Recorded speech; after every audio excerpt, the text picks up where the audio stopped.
And viewer, a warm welcome to today's edition of Nchezgo right here on Kanele 97.7 FM kwao kwa gogo kwenye kuchukulia chunga za msuzi uswesi.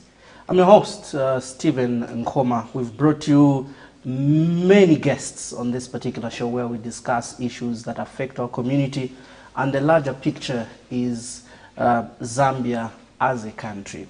And of course, today we are also privileged to host the 6th Zambian Republican President, Dr. Edgar Chagwa Lungu. It is the first time that we are hosting him, of course, as a radio station, having been established in 2021. Your Excellency, thank you so much for agreeing to feature on Nchezgo, and of course, featuring for the first time on Kanele 97.7 FM. Chimpokeleni kuno kukaa. Yewe dada. Manyi kukoma mwabaleka uli? Bali makola. Bali namwe dada. Ya ikuno nasetiri wakamakola.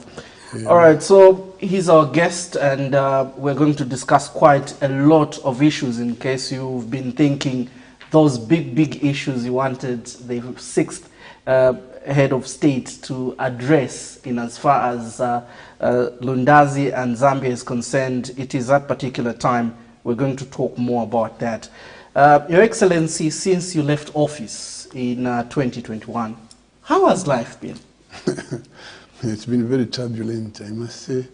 Initially, I thought it's going to be peaceful, but it turned out to be very turbulent. And I think it's because some people did not want to leave us in peace as a family. So we've been hustled, and we've hustled back to survive. So it's common knowledge now that, of course, they came and tried to squeeze me out of ordinary life by stopping me from just enjoying my being as a Zambian person, by going out to just have a bit of fresh air.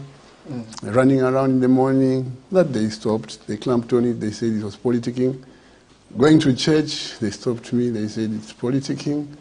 You know, visiting friends, they took it that it was politicking. So everything around my life and that of my wife and children was politicized by the people in authority, such that I felt so helpless and thought I should fight back.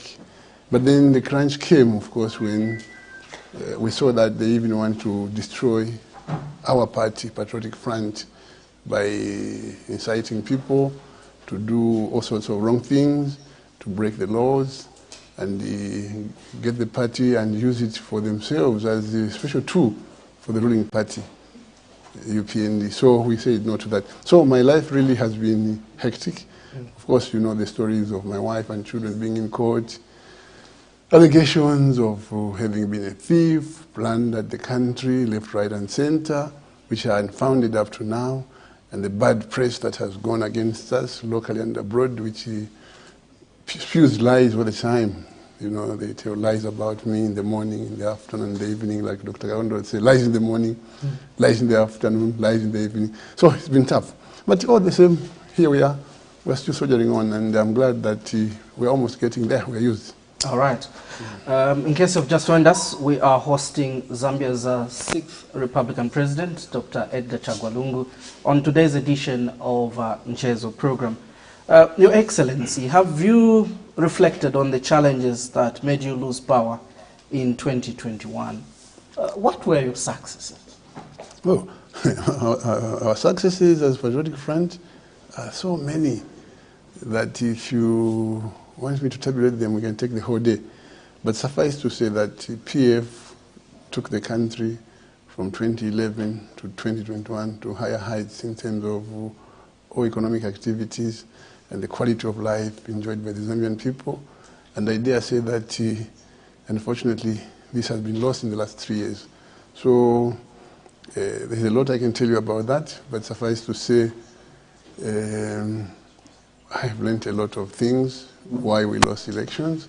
And one of the things I can tell you is that we lost elections. People are saying, yes, there was too much cadarism. Yes, cadarism was there.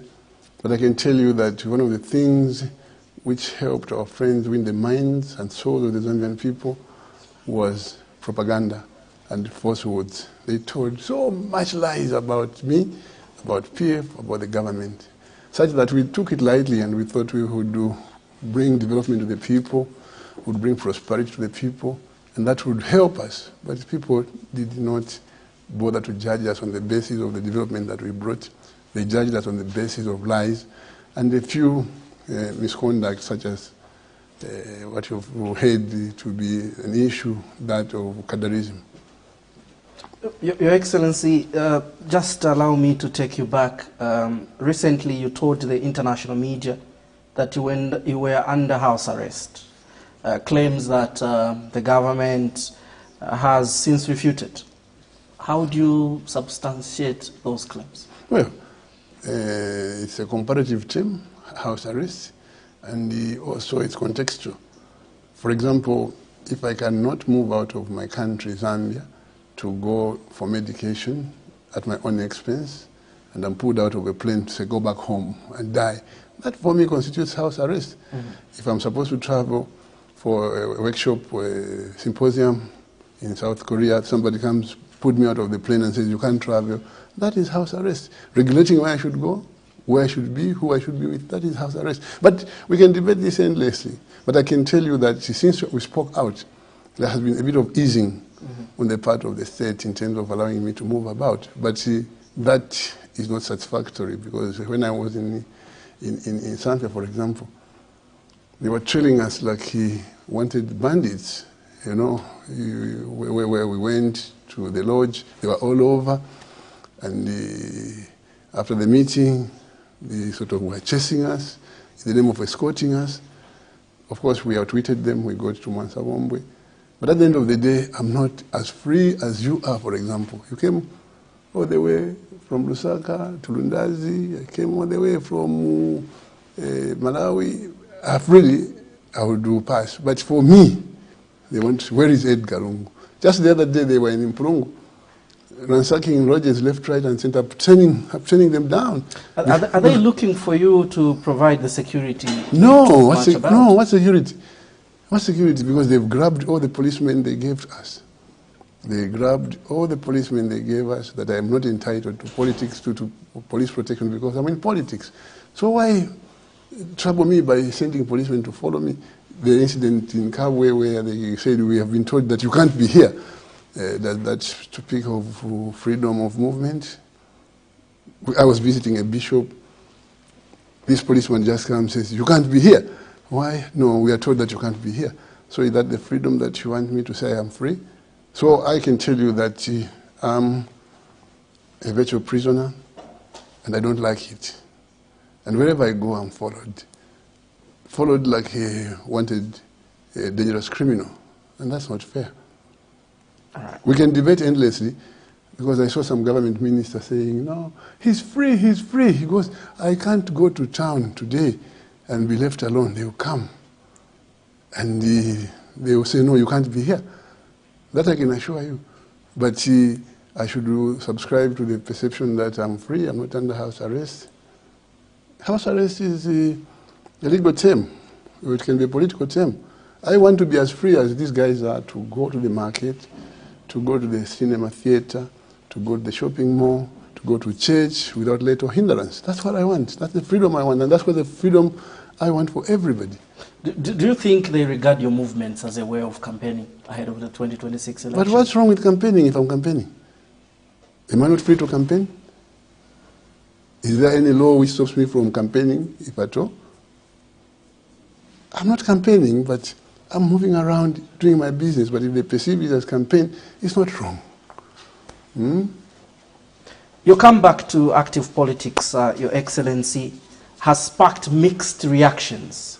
In as much as there are those who are backing your comeback or this particular stance, there are still those who hold a thought of saying you should have retired. How would you react to these concerns by the people? You know, the Morocco, is it the Cameroon? Cameroon had a football team. They had a player called Roger Miller. He was their star player. I think he retired for a while, and they found their fortunes depleting or going down. They recalled him from retirement, and I remember 1994, He featured in the World Cup in Europe and in America. And he did very well, and he was a super sub. So politics, I don't think is something you can retire from, if I am to be honest with you. You can only reduce your participation in politics as you get older, right? Eventually you want to skip away completely. I don't know whether people like Honorable Venon Mwanga have retired. From time to time he makes statements on politics. Can you call that retirement? I don't think it's retirement. But I've come back to active politics and I will participate because the freedom of myself as an individual, that of my members of the party, that of my family members has been compromised by those who wield powers of the state. Take, for example, what they did to PF. They massacred PF. They dismembered PF. They brought in strange characters and said, this is the president of PF. No mandate whatsoever from the people in the party, right? President. And they go in the night, they change fingerprints. The following morning, they go and they register. That is a criminal act on the part of the state. So with all that, you want me to be in retirement? No, I can't. Because PF is what brought me here. And I think I will not die a peaceful death if I was to die today without restoring PF to what it is. By the way, I've been saying to people who want me to reconcile with the president that, look, the only way we can start talking about reconciliation is for the man to begin restoring democracy. And how he restores democracy to me is by restoring the legitimate leadership into PF where we were on 23rd October 2023, where we had elected leaders like myself as president and others, including our SGs and everybody. Once he restores that, he tells his people in the civil service to say, guys, can you correct this? The register's record to show the true reflection of the leadership of the party. Then we're on our way to go. They've done that with other political parties as a system, and I can't allow that. So we are going to fight. So talk of retirement, you retire when you are comfortable, that things are okay. But when you're an old man and you see things are being messed up, and you sit and watch the children, no, you put on your warrior garb, and you take your spear and your segai and your chamtunga, and you go and fight with them. That's what they do. So that's what I've done. So I've come back because democracy has been disseminated. Democracy has been killed. You know, the political parties, they just pick and choose and go and destroy. So I should sit there that you did my part. I'm not yet finished. Of course, the Patriotic Front Party has seen several factions, like you have alluded to. It's the same faction. Of course. It's like an amoeba. It just replicates itself. Is there a better way of resolving these matters other than the suggestion that you have made of taking back the legitimate leadership? What's the better way than restoring what is right to the people of the party, the people who are the electoral college, to choose their leader at the next election when it is due? You can't just come into a house, remove the husband of the family or the father of the family and replace them with somebody else and say, this is your father, guys, because I'm in charge, or else I'll beat all of you. You don't do that. So there's no better way than going to the courts. But the courts seem to have been compromised. As we can see, they take too long and they're not moving in the right direction or the right pace. So we suspect that there is some collusion between the executive and the legislature in dealing with party politics, especially when they go to court. Some sections are suggesting that probably these wrangles in PF may go beyond 2026 so that you are destabilized as a party and then you don't also take part in the general election that will be held that year. Is it possible that these matters could be resolved on time and see the PF back to where it belongs? I can tell you that with what I know, there's no desire on the part of those who are manipulating troublemakers in PF to bring about peace, orderliness, and harmony in the party. It serves them better that way. A dead, weak, or sick PF suits them well. So chances of resolving these matters by 2026 are slim, but we haven't ruled them out. They are slim, and we are pursuing those chances. But you're asking me about Plan B. I can't tell you Plan B. That's a tactic now. That's a strategy, you know. So, speaking for PF, we want to salvage PF back into the formidable political party that it once was, held together under one leadership, and indeed contributing to democracy in this country.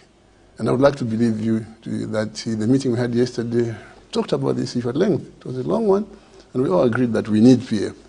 Zambia's political landscape needs PF, and we are going to fight till we get it. But if they sketch that they will not allow PF or Edgar Lungu to be candidates in the 2026 elections, obviously there is Plan B. But Plan B is not for public consumption. All right. In case you've just tuned in, this is the live broadcast of Nchezgo program all the way from plot number 3188 here in Chimchulu compound of Lundazi District. I'm your host, Stephen Nkoma, and we have the bragging rights. We are hosting the 6th Republican President of Zambia, Dr. Edgar Chagwa Lungu, being the first media house in Zambia to do that after he lost elections in 2021. Other than that, he has appeared on international media outlets, and indeed we are the first to do just that. Your Excellency, you did underscore quite a lot that you achieved in your leadership, and just some comparison. Fuel prices under your reign were as low as 13 kwacha per litre, and as far as petrol is concerned, now we are talking 33 kwacha per litre. If we also get to our staple food, meal costs 400 kwacha for a 25 kilogram bag. What's your take on these comparisons? Doesn't that give me and PF bragging rights? When we compare that, just compare the price of meal, the price of fuel. Doesn't that give me, as a party leader of PF at the time when power, and my political party PF when we're in government, bragging rights to say we were much better than these guys? Especially that these guys were saying, look, when you vote us in the morning, by tomorrow, the price of fuel will be 12 kwacha. When you vote us in, the price of meal will be 50 kwacha. 3 years down the line, something else. So when we brag, we don't do it from without. We have a very good foundation to show that, yes, we did it. And we were much better. I still stand head and shoulder taller than the current president in terms of achievements. All right. The 2016 happenings, we did see you assent to the new amended constitution, and later on we also saw you trying to introduce Bill 10, which we did see the opposition UPND then go to the streets celebrating that the Bill 10 was shot down. With that particular why were they celebrating, if I may be allowed to ask you a question, why were they celebrating? The UPND guys were celebrating that they've shot Bill 10 down. Why were they celebrating? Just permit me one question, just that one. Why were UPND celebrating that they have slaughtered Bill 10? Maybe our viewers and listeners will help me answer that particular question. Because it was a bad law. Right? That's what they were saying. Okay. So they were celebrating because it was a bad law. And they said, leave the Constitution as it is because the Constitution is intact, it's good enough as it is, right? You remember that their leader then, who is now the President of the Republic, appeared on a series of television stations defending the Constitution of 2016. I think the document need not be changed because Lungu and his team want to manipulate it so that probably they can stay in power longer and acquire more power and so on. He said it. And we were defeated. And when we were defeated, obviously time came, they got power. And now, lo and behold, we hear that they want to amend the same document, which was very good. And I'm glad to that scholar, become politician, what's the name of John Sangwa. He put it on record. This is the best constitution we've had so far in a long while. And I've got no reason to doubt him. And they say it's a good constitution. So tell me, why suddenly they want to say what is the big word, lacunas in the constitution? Or is it lacune? You know, we were surprised. What's good for the goose must be good for the gander. What was good for us must be good for them. what was bad for us must be bad for them. That's why we keep saying in our quest to provide checks and balances. These guys should not take us back to do things which were condemning us, which they were frowning upon, which they were organizing local and international community to support them for, and use them again to suppress us. No, we won't allow that. And these people who come back with the excuses like saying, look, Lungu did that, why can't we do it? I did it and I paid the price, and Zambians were saying it was bad, so why should we allow him to do it? What is bad is bad. And I will not be swayed or put down because no, but PF, therefore now if it is Menya. It's wrong. That's why PF lost. So if PF lost because they were beating people, should we allow UPND to beat people because they will say, Lungu Muzomenya Vantunaim? Your Excellency, how would you assess President Hichilema's performance so far in office? 3 years ticking? Me, to assess him. Why can't you ask the Zambians to assess him? The Zambians are the ones who are carrying the burden of their living. The Zambians are the ones who know the price of meal. The Zambians are the ones who know the price of cooking oil. The Zambians are the ones who know transport costs. So you do a survey. You do a survey, go around the country, talk to the ordinary citizens, listen to the radios, talk shows in the morning and the afternoon. They will tell you who's better, who did better, and so on.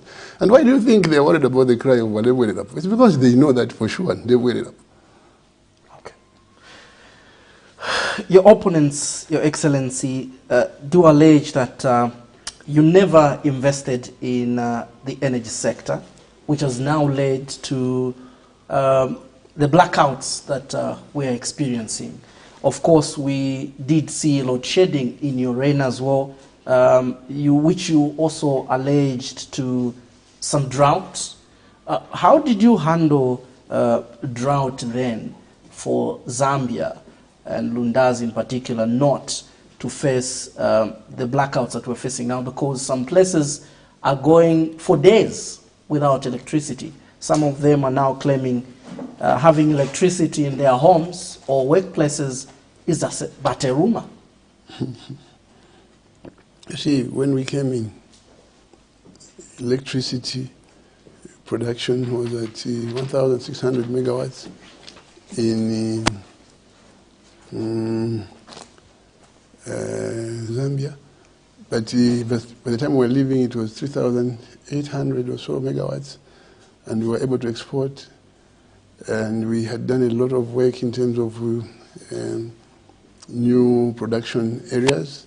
Gojloa, for example, which the man was saying was not operational. It was operational at the time we were transferring power. There was only one turbine which was yet to be commissioned.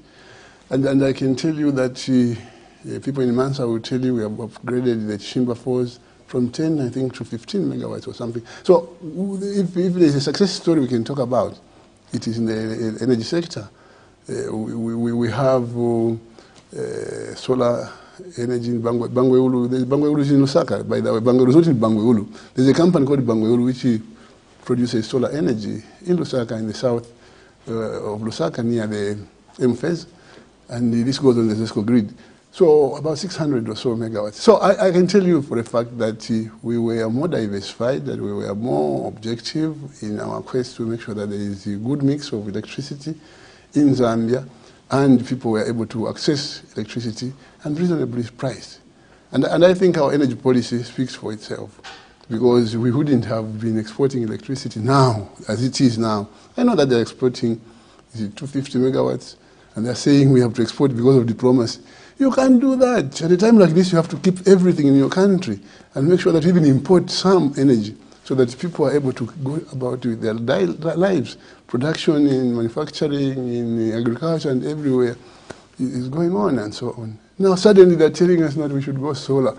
Everyone should go solar. It's an opportunity to go solar. But they never told us that when you vote for us, we'll cut you off the grid, you go solar. We wouldn't have voted for them. Most Zambians are saying so.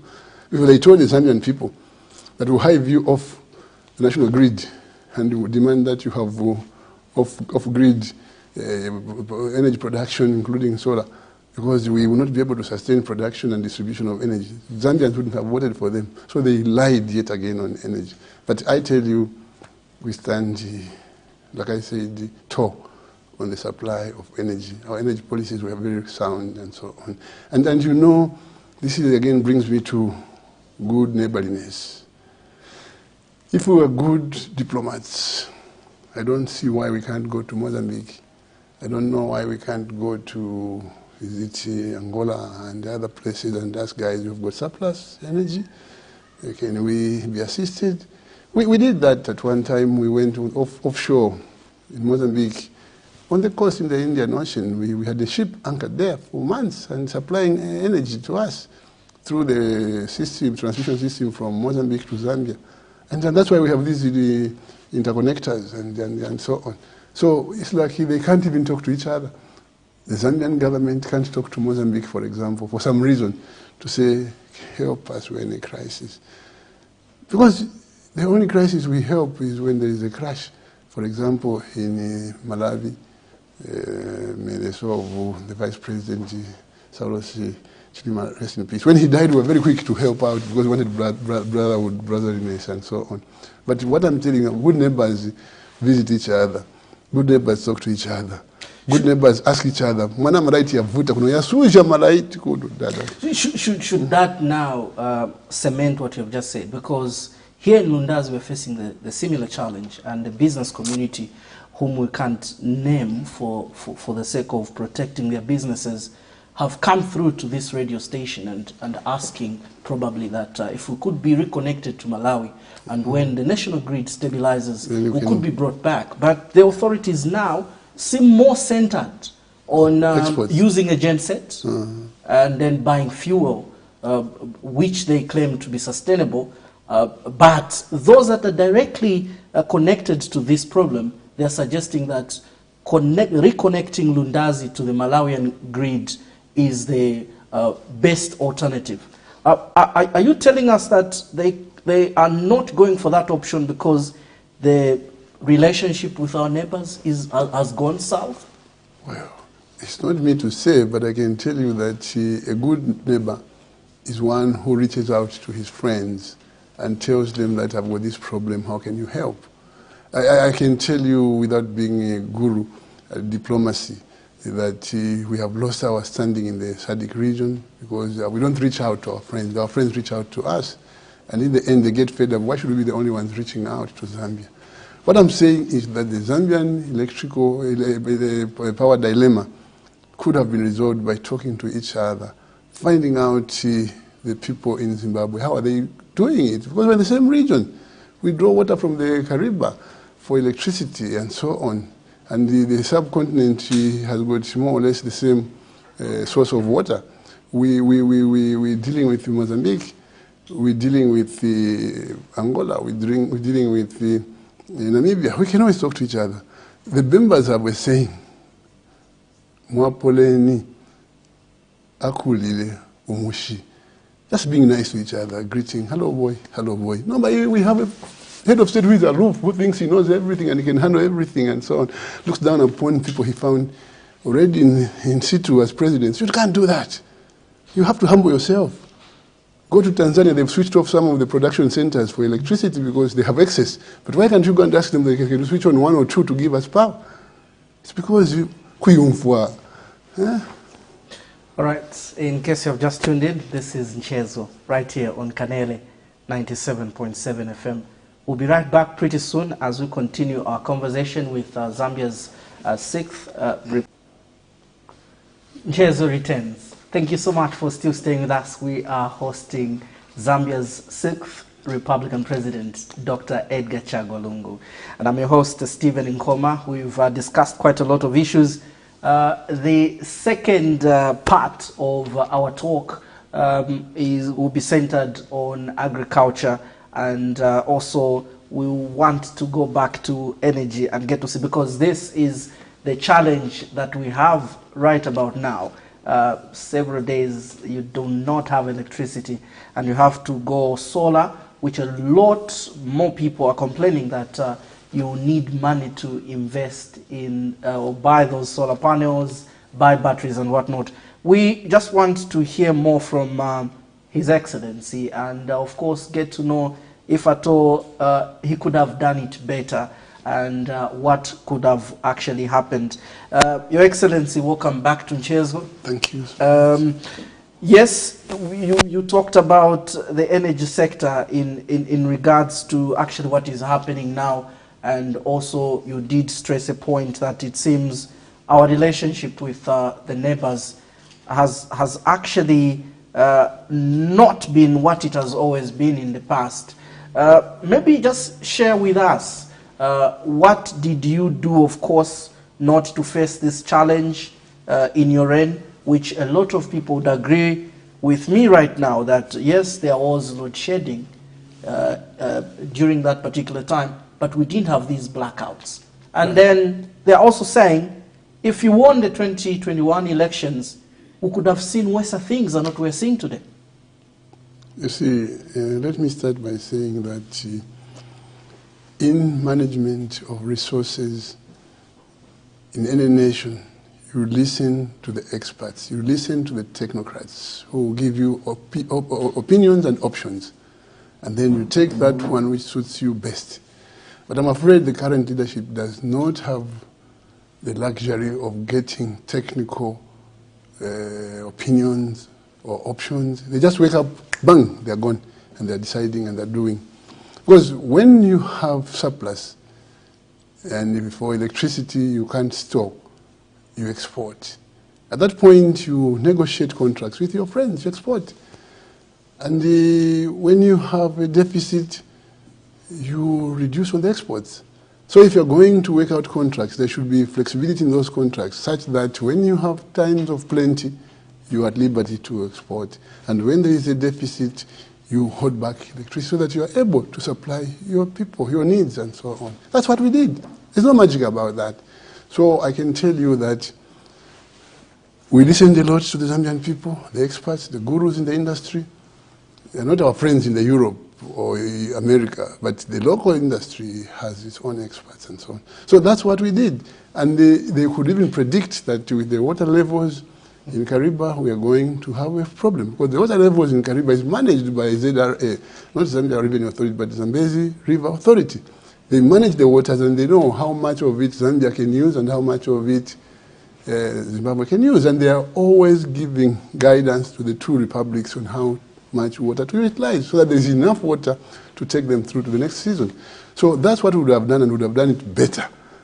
Because we knew and we know that you listen to those who know. But what we have in Zambia is a leader who wants to tell experts all the time. When he meets experts, he's telling them what's in his head and how he thinks things can be better and so on. And these young men and women are just like, wow, what is he telling us? Instead of learning. Yeah? And I think it's unfortunate. Load shedding during your reign, Your Excellency, sorry to cut you short, was referred to as lack of leadership. Oh, yes, yes, yes. What could we refer to the current blackouts? Well, for the first time ever, Zambia lacks leadership. For the first time ever, Zambia lacks leadership. You know, they were saying they had the vision, and look at Dubai, Hakuna Fula, for 10 years. It's now viral, videos are all over showing this guy lampooning us and calling us names that we had no vision. Clearly, Zambia now should decide who has a vision and who hasn't, but we had the vision. I can take you to maize, I can take you to anything. We had the vision, but they didn't have. These people, we told Zambians that they will sell this country. We want Zambians on the Copa that. They've been selling from the word go. Now when they find that they're selling, and selling in a very obvious manner, they contrive schemes, they bring their friends from abroad, they come in as investors and so on. Yet they're the same people who are buying these things. It's privatization phase 2. So for me, I think that we cheated ourselves, or we allowed ourselves to be cheated by these cheats. They are saying Zambians understand and know that the president is not responsible for ends. All these problems are as a result of a drought. Did you face any drought during? Well, we your did. We did. We faced drought in 2015, 2016. We faced drought. We faced drought. Some drought more severe than this one, but we managed because we had vision, we had foresight, and we knew how to save for a rainy day. It's biblical to save for a rainy day, not to blame the past. No. We saved for a rainy day, and that's how we survived both in agriculture, that's how we survived in the energy sector, because we saved for a rainy day. Sometimes I would insist that, why don't you give us more water in the Zambezi Kariba water sharing scheme so that we have more energy? They said, no. You need to hold on. And they even developed this term, what they're calling load management. They got it load management. But it was far much better. People were able to plan. You plan that in the morning from 6 you have power up to 18 hours today at work. But now you can't because electricity visits you at midnight. And by morning it's gone. And you can't do anything. So companies are closing, people are losing jobs and so on. I think we did much better because we planned. We had vision and we listened to the experts.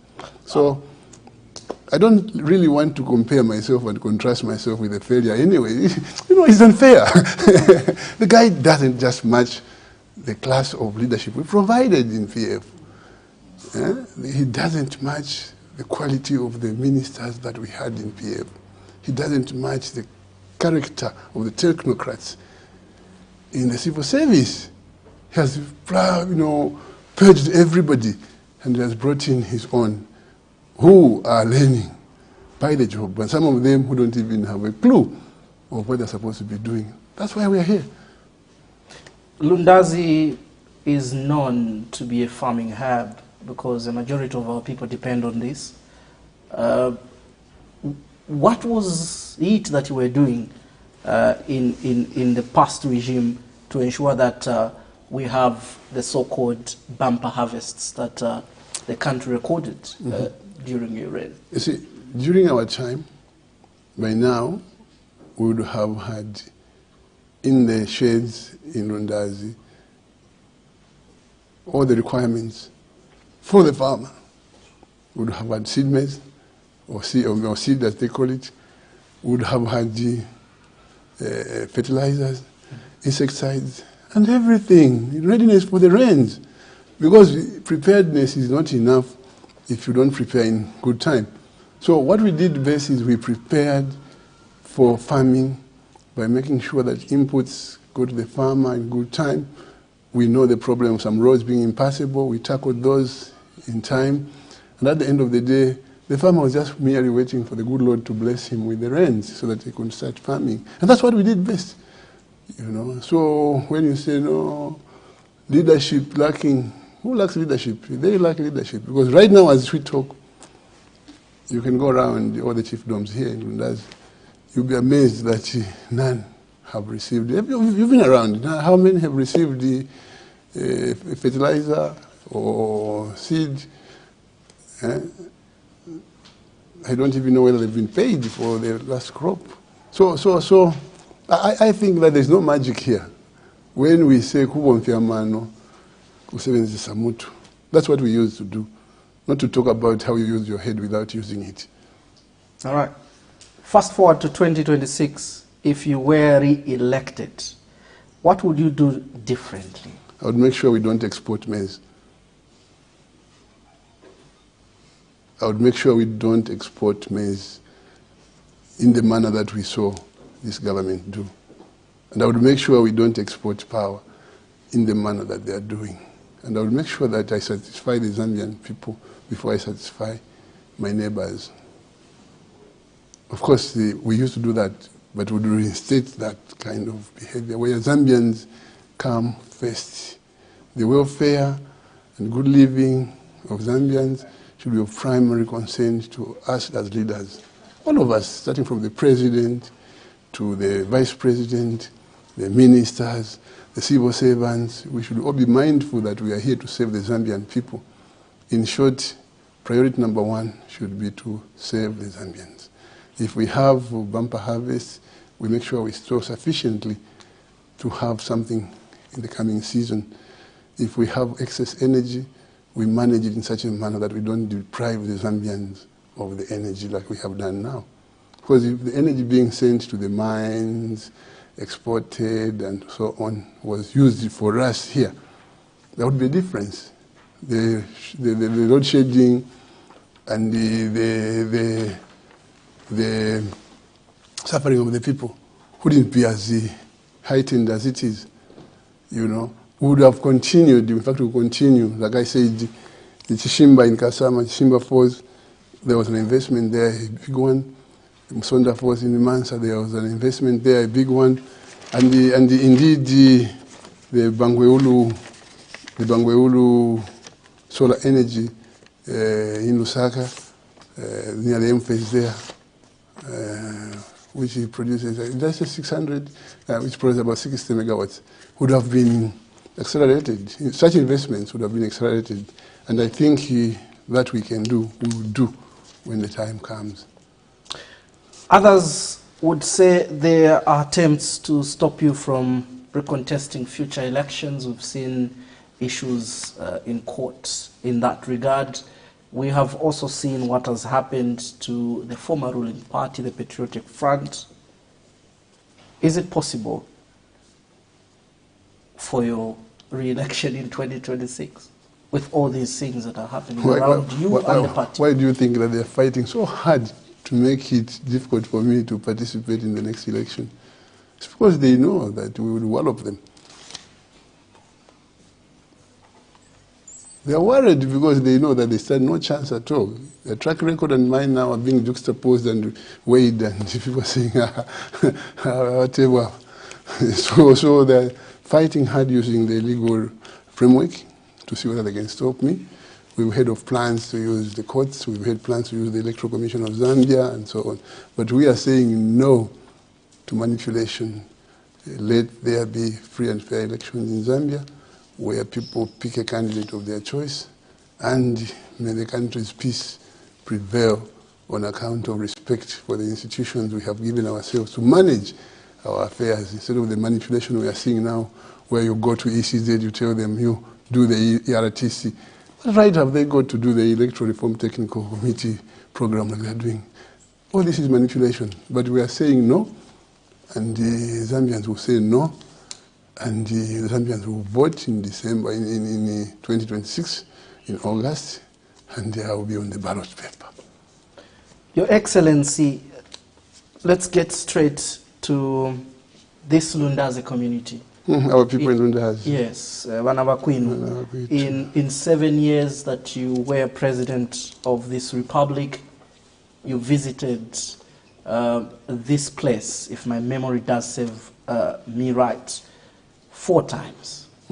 Your successor in the 3 years of his reign has not made such an attempt.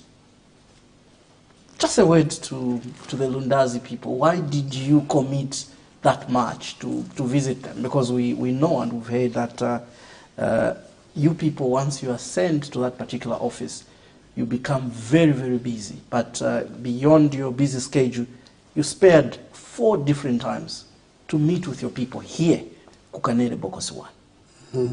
No, mine is to thank the area member of parliament, Wamama, Brenda Nyirenda, and our councillors Yose, for continuing working for the people, including the chairman, the chairperson for the council, the mayor. But the truth is that we visited lots and lots of areas. It was our practice, it was our standard system. I was just telling somebody, a friend from Northwestern Province, just the other day, that I spent a lot of time in Solwezi, come to think of it. In fact, I don't know whether it was 6, 7 times that I went to Solwezi and Northwestern Province. So visiting people is the norm. Visiting people not for cameras, but visiting people to learn from them, the challenges that they are facing, how you as government can come in and create an environment which will be conducive for them to prosper and lead decent lives is what is critical. And you can't delegate that part where the president is supposed to be with the people. When you're with the people, they will tell you, when you are in State House, you get intelligence reports, including fictitious reports, but those reports will not give you as much appreciation of the suffering of the people or the needs of the people as you would if you are visiting regularly. So, to Lundazi, I'm not surprised that I'm on record as having visited 4 times, but to Northwestern Solwezi, I think I visited 6 times. And the other places, they will tell you that he was the most frequent. Kwanabwa, they know me. I used to go there very much, and we were doing roads and so on, and I was personally following up on these projects. So a leader should be practical. And being practical simply means being on the field with the people and listening to their plight, and also finding measures. Some measures, you can raise them right on the spot and say, Provincial Minister, PS, can we do this? Or you say, when I get to Lusaka, I'll follow this one up, and I think it will be resolved. So, Bantu Bakwitu, Kulundazi, be assured that I'm coming again and again and again, and ensure that we restore your dignity, we restore the quality of life that you are entitled to, as opposed to talking about statistics and things in Lusaka which don't make sense to you. Your Excellency, your concluding remarks. So, my concluding remarks is simply to assure Zambians that the future of your lives depends on how you vote. You have already seen how you've been messed up from 2021. So this time, make sure that you get your voters' cards, your NRCs, and come 2026, do the right thing. Vote out those who are dead wood and bring in people who will work for you. That is very important. You know, the right you have to elect leaders is actually a shareholding investment. When you invest, the dividend that you expect as a Zambian national is prosperity, is development, is quality of life, improvement in the quality of your life. Not rhetorics. We are doing very well. We are doing very well on CDF. We are now at 31 million, but how does it translate to the people on the ground? Nothing. We are doing very well. We've got free education. Look at the quality of education they're giving your children, 0. So it's up to you, Zambians. And I know that you have learnt your lessons. We have learnt our lessons. We'll never gamble with power again. All right, Your Excellency. Thank you so much for coming through to Kanele Bokoswanu and according us the bragging rights to be the first media house in Zambia to have a one-on-one chat with you after losing elections in 2021. That's all we could accommodate on Nchezgo today. We would like to thank each one of you that actually did find time to tune in. This is Kanele 97.7 FM, your award-winning radio. The most innovative radio station is an award which we got a few weeks ago from the Kuala Awards that were hosted for the year 2024. Eastern Province and beyond.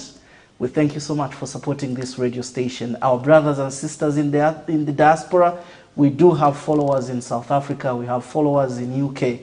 Thank you so much for supporting Wairesi ya Kwinu. We love you so much. Bye-bye.